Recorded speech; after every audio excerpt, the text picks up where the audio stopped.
Imam Al-Ghazali mengibaratkan kayak orang kalau 3 hari nggak makan mati. Nah begitupun orang kalau 3 hari nggak ngaji mati hatinya. Ketika hati mati, nasihat tidak bisa diterima, ilmu tidak bisa diterima. Apa bahayanya? Ya kemarin khotib sudah ngasih tahu tuh Bapak Haji Junaidi, diantaranya hati mati, doa tidak diterima.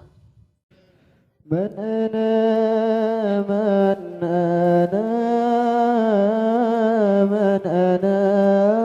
laulakum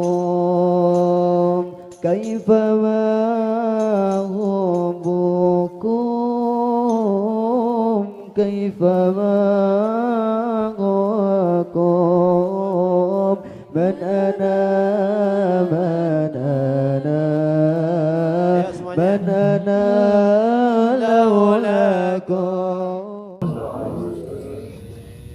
Assalamualaikum warahmatullahi wabarakatuh.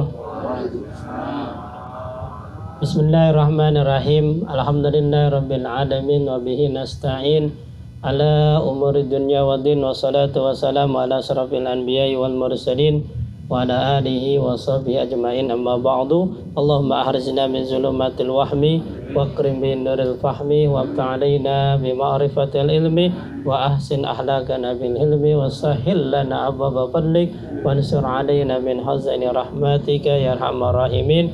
Walhamdulillahi rabbil alamin. Al-mukaramin, para guru yang saya hormati, ketua pengajian sekaligus sahibul bait Bapak Asmawi beserta keluarga besarnya dan juga orang tuanya, mudah-mudahan sehat selalu, panjang umur dalam taat kepada Allah Subhanahu wa taala. Yang mungkin kurang sehat biar Allah angkat penyakitnya. Dan juga yang saya hormati para pengurus, Bapak Subagio, Bapak Mansur, dan juga Bapak Asmat, Bapak Haji Amim, yang saya hormati juga para jamaah sekalian yang saya tidak sebutkan nama, namun tidak mengurangi rasa hormat dan mahabbah saya. Mudah-mudahan kita semua sehat dalam lindungan Allah Subhanahu wa taala. Salawat beriring salam. Pertama, marilah kita ucapkan syukur alhamdulillah karena pada malam hari ini kita masih dikasih nikmat iman, nikmat Islam, nikmat sehat, sehingga kita masih bisa berkumpul dalam rangka melaksanakan kewajiban kita, yaitu talabul ilmi. Mudah-mudahan Allah meridhoi kita dari rumah sampai sini sehingga dicatat sebagai amal baik. Karena memang manusia itu terdiri dari 2 unsur, ada jasad, ada ruh. Ya, ada jasmani, ada rohani. Ya, kalau jasmani supaya tetap hidup kita harus makan. Ya, makan apa saja, yang penting bisa jasad kita hidup. Makan nasi, sayur asem, jengkol, ya kan, sop, singkong, Bang Madong, makanannya nggak apa-apa supaya bertahan hidup gitu ya. Kalau tidak makan sehari, 2 hari, 3 hari mati. Makanya dalam kitab Ihya Imam Al-Ghazali mengatakan, ya, jasad itu ya sama dengan rohani ya. Jasad butuh makan, rohani pun butuh makan. Di sana dikatakan ketika jasad sudah tidak mau makan alias sakit, ya, makan udah nggak mau, minum tidak mau, obat pun tidak masuk, oh berarti jasadnya sakit. Jasadnya sakit. Nah begitupun orang ketika ruhaniyahnya ya tidak dikasih makan. Apa makanan rohaniyah? Ilmu dan juga nasihat-nasihat. 3 hari kata Imam Al-Ghazali kalau tidak makan tuh rohaniyah, 3 hari tuh tidak makan, artinya tidak belajar, maka sakit. Hati rohaniyah kita akan sakit. Kita tidak bisa menerima nasihat orang lain. Tidak bisa dinasehatin, dibilangin nggak ngerti. Kenapa? Berarti 3 hari kita sudah tidak makan. Hati kita berarti sudah mati. Nah, makanya ngaji harus terus. Jangan sampai berhenti. Udah seminggu sekali nggak datang. Berarti seminggu kan udah lebih dari 3 hari. Nah, Imam Al-Ghazali mengibaratkan kayak orang kalau 3 hari nggak makan, mati. Nah, begitupun orang kalau 3 hari nggak ngaji, mati hatinya. Ketika hati mati, nasihat tidak bisa diterima, ilmu tidak bisa diterima. Apa bahayanya? Ya kemarin khotib sudah ngasih tahu tuh, Bapak Haji Junaidi, di antaranya hati mati, doa tidak diterima. Ya, makanya kita doa banyak banget. Kenapa belum dikabulkan? Mungkin hati kita sudah mati. Bagaimana caranya untuk menghidupkan? Kasih vitamin.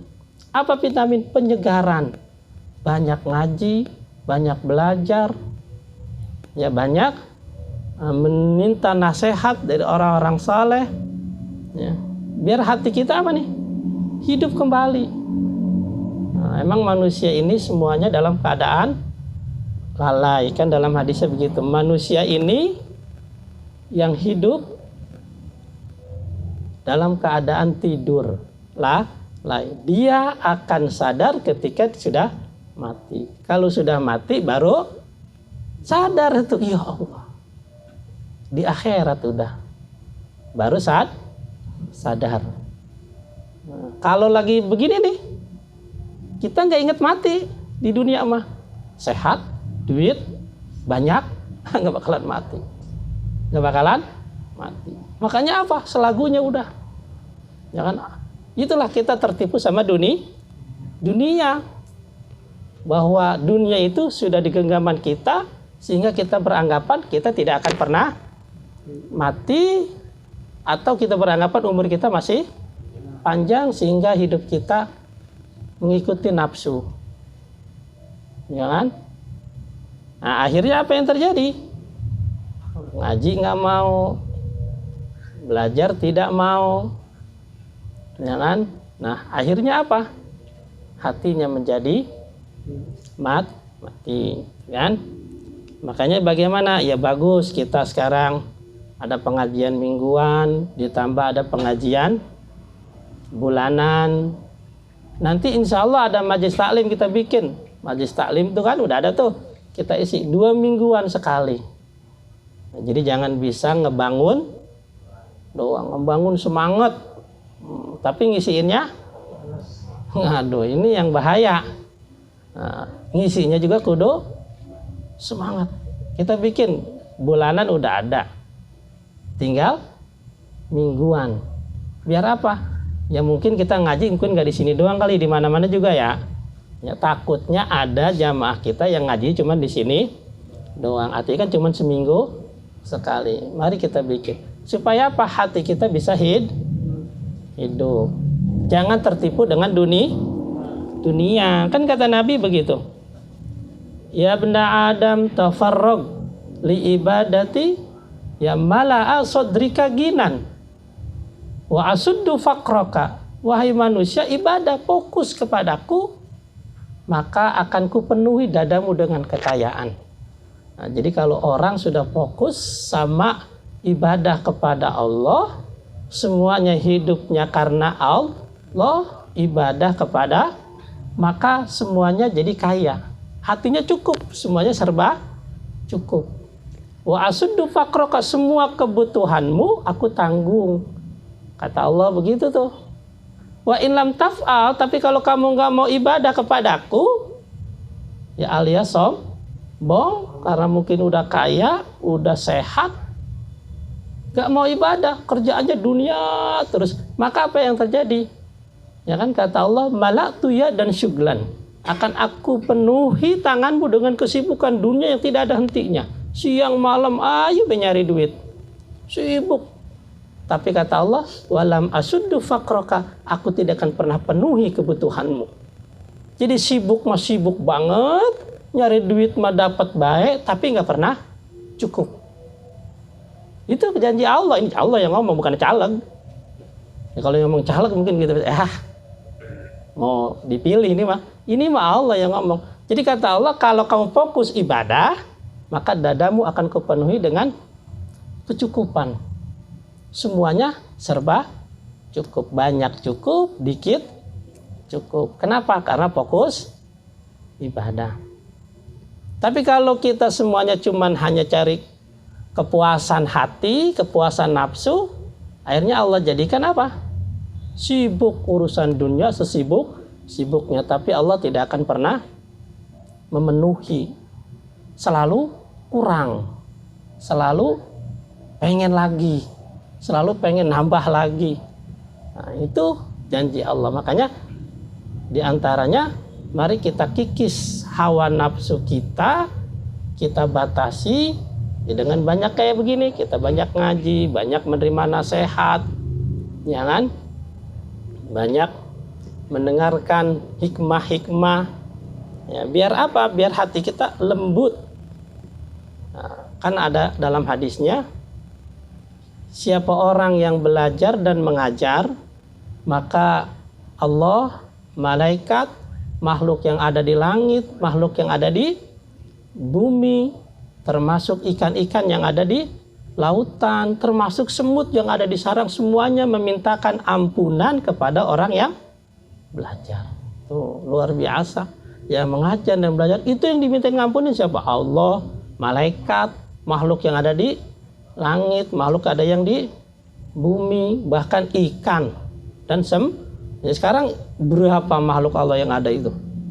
Ikan di laut berapa? Jangan hitung berapa, ada spesiesnya berapa. Ya kan? Itu yang saya baca ada sekitar 4.700 spesies. Itu baru spesiesnya, belum jumlahnya. Ada ikan itu kalau senelor 300 juta. Sekali telur 300 juta. Itu baru satu ikan. Kalau ikannya banyak, berarti ikan di lautan banyak enggak?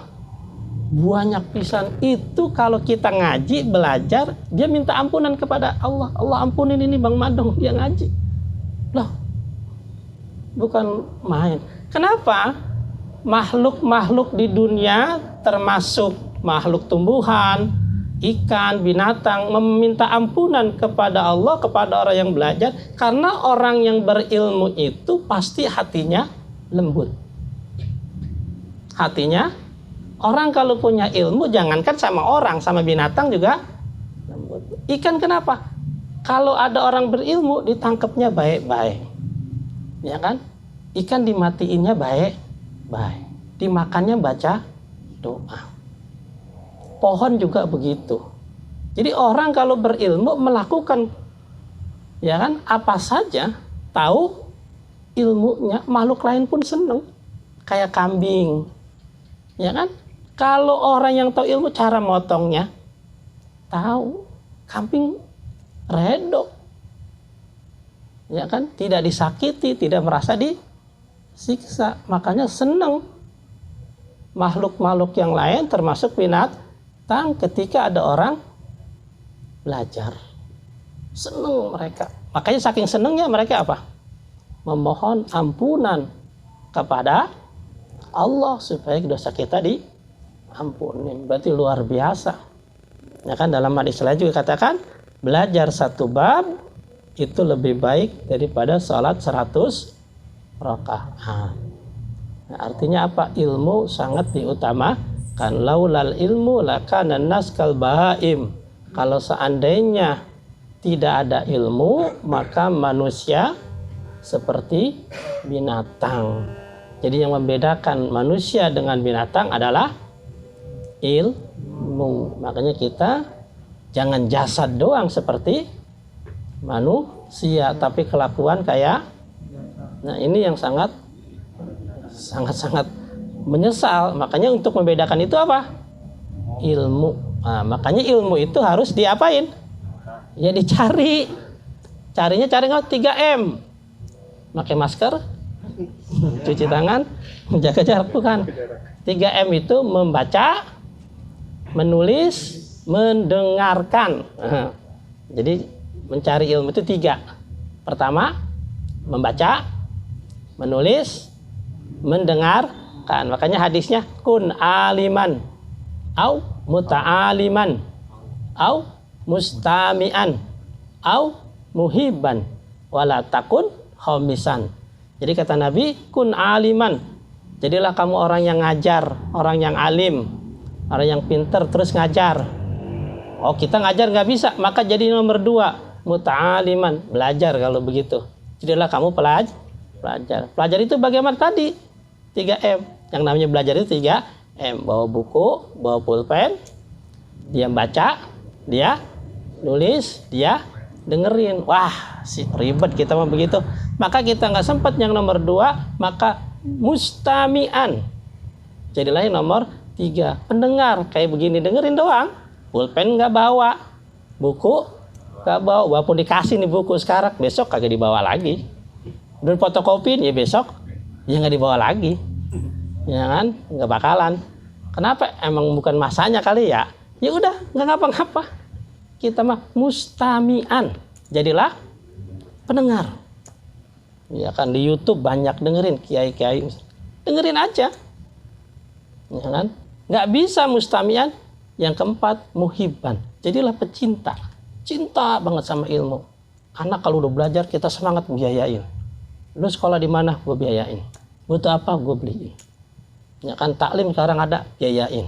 Besok kegiatan kita modalin rame-rame. Bikin kegiatan. Ya kan? Dibiayain. Kenapa? Dia seneng sama orang belajar.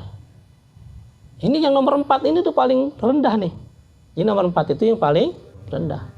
Muhibban, udah cinta doang dah mah. Belajar udah nggak mau. Tapi dia cinta ngelihat orang belajar. Dia seneng ngelihat orang, makanya dia modalin. Ya kan? Jadi donatur. Wala takun khomisan, kata Nabi. Jangan jadi yang nomor 5. Siapa nomor 5? Ngajar kagak bisa, belajar nggak mau, dengerin gedeg banget. Ama ilmu enak, lihat bocah belajar kagak seneng pisan. Ya kan? Patahlah, hancurlah kamu, celakalah kamu. Nah, jadi jangan jadi nomor 5. Tuh, makanya yang pertama urutan tadi, alim ngajar, nggak bisa, belajar, nggak mau, nggak sempat, mustami'an, nggak sempat juga, muhibban. Udah paling mentok nih muhibban, cinta. Ya kan? Nah, makanya kita biayain anak kita belajar sekolah. Ya. Semampu kita pokoknya usahakan. Ya kan? Makanya kalau saya lihat di kampung, ya di mana aja sih, gaya hidup orang itu macam-macam sih ya. Ada yang fokus di rumah. Pokoknya dia nyari duit buat ngedananin rumah, be dicakepin, rumah be digedein. Ya kan? Ada yang begitu. Yang lain masa bodoh mau makan kayak, yang penting rumah. Ada yang kendaraan. Wah, kendaraannya banyak, cakep. Rumah biasa aja. Ya kan? Ada yang gaya, fashion, food. Wah, pakaiannya mah luar biasa, bagus, cakep kan. Ada kan orang pakaiannya cakep, terlalu keren. Ya, stylenya mantep dah. Handphonenya juga cakep. Tapi makannya ya begitu-begitu aja. Ya kan? Rumahnya ya biasa-biasa aja. Ya kadang-kadang rumah jelek, ada motor 4. Ya kan? Mobilnya bagus. Ya kan? Ada yang memang fokus kepada pendidikan, rumah biasa, motor biasa, yang penting bisa jalan. Tapi anaknya sekolahnya di tempat elit semua. Anaknya itu sekolahnya tempat mahal semua, dikursusi. Ada yang anak ke sekolah ya kagak, biasa-biasa aja. Motor biasa-biasa aja, rumah juga biasa, mobil juga nggak punya, berarti keblangsak itu udah. Ya kan? Pakaian ya biasa baik. Gitu ya. Iya. Itu jadi emang gaya orang itu macam kita liatin itu ya. Kita termasuk yang mana kira-kira nih? Nah, yang mana kita utamakan? Yang penting tadi satu, ilmu. Kita tidak bisa, paling enggak anak kita harus bisa kita biayakan, gitu ya. Nah, terutama pendidikan agama. Tuh. Nah, di sini udah jam 9, kita baca tabarukan, kita lanjutkan kitab daripada Al-Hadrami, Al-Muqaddimah Al-Hadrami karangan Syekh Abdullah bin Abdurrahman Al-Fatihah ananil futuh wal mamnuh wal rusu wa tabatun nasu wassalatil jasad ila Mustafa Muhammad sallallahu alaihi wasallam. Al-Fatihah. A'udzubillahi minasyaitonir rajim. Bismillahirrahmanirrahim. Alhamdulillahirabbil alamin. Ar-Rahmanir Rahim. Maliki yaumiddin. Iyyaka na'budu wa iyyaka nasta'in. Ihdinas siratal mustaqim.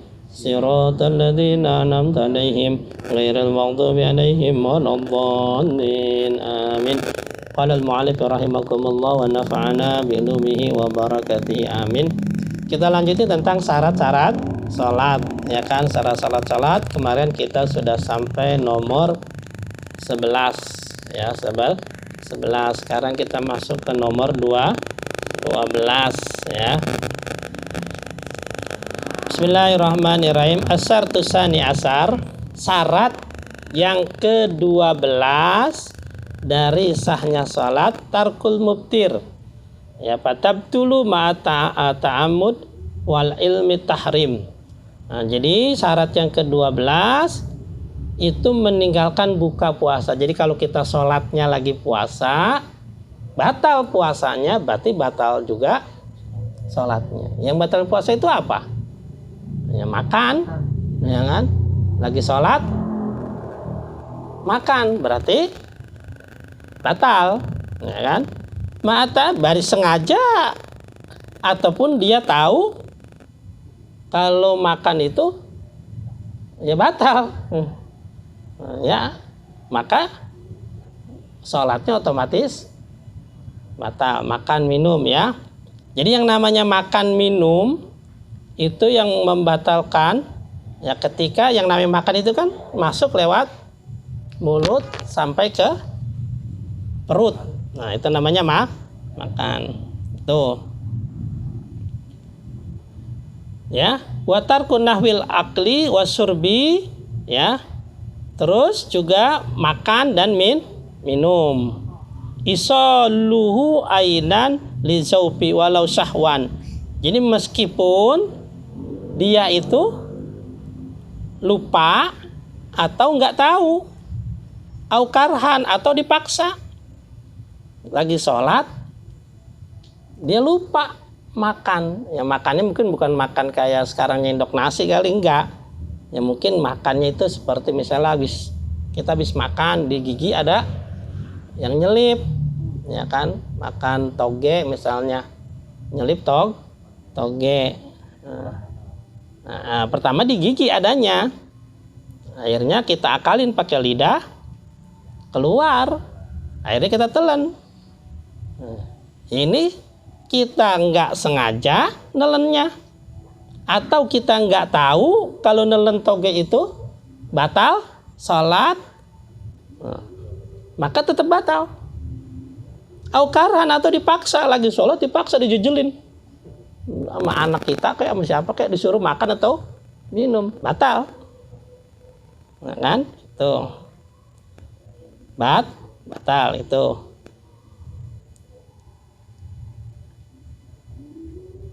Fa'in akala qalilan nasyan au jahlan bitari.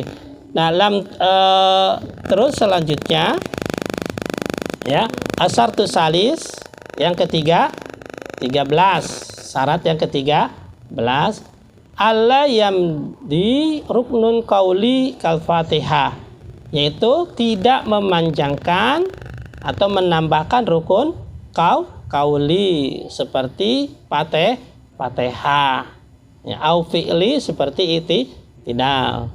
Nah, jadi dipanjangin itu karena apa? Mungkin karena dia lupa atau ragu, ya kan? Ini udah baca Fatihah atau belum? Dia diem aja, batal. Terlalu lama sudah batal. Nah, karena memanjangkan, ya. Dan memanjangkan itu seapa batasnya? Ya seukuran kebiasaan aja, ya kan? Kalau kita diem 3 menit, sholat diem mikirin, udah baca apa belum? Udah baca atau Fatihahnya udah pas, ada yang ketinggalan enggak ya? Kayaknya ada yang kurang. Di dalam hati lagi ngomong, ya kan? Ya batal, ya kan? Ya, au fi'li atau itidal. ya kan?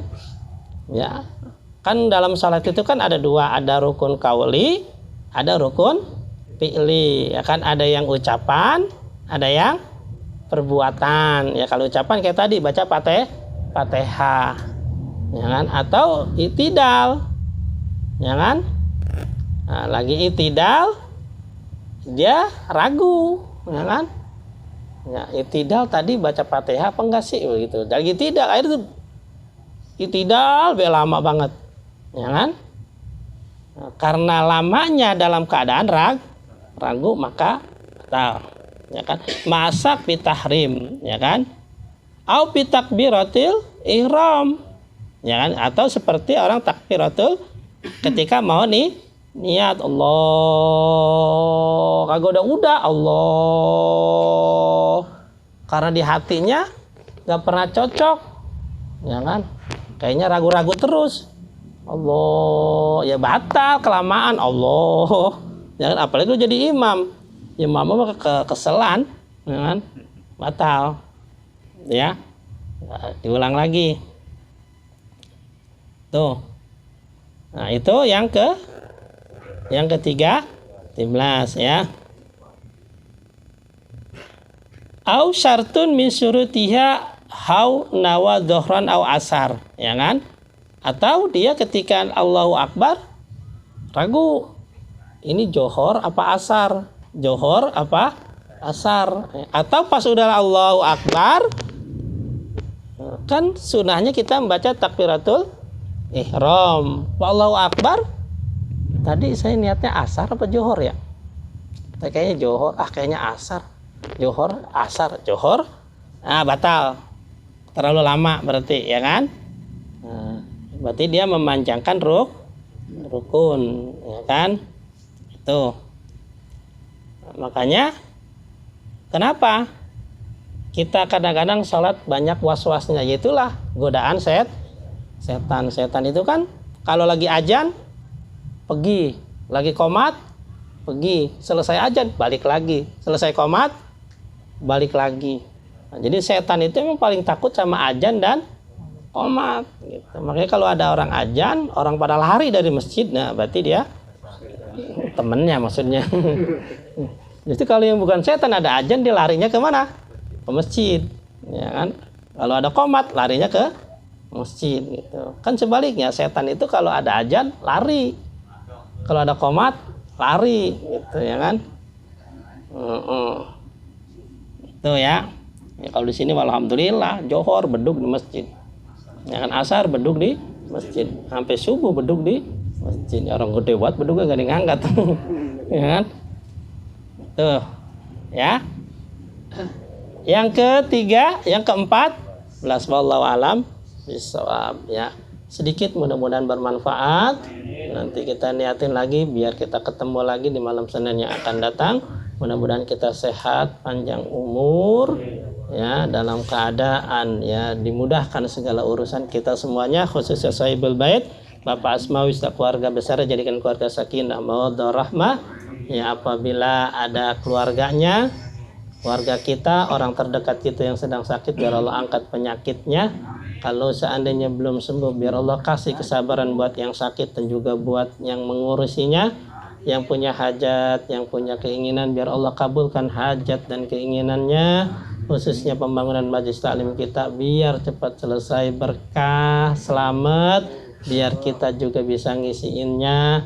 Yang punya usaha, biar Allah mudahkan usahanya, diberikan kita rezeki yang banyak, yang halal, yang berkah. Yang punya masalah, biar Allah kasih solusinya. Yang punya utang, biar cepat selesai utangnya. Yang belum punya keturunan, biar Allah kasih keturunan yang banyak. Yang sudah ada, biar dijadikan anak-anak yang salihin dan salehah.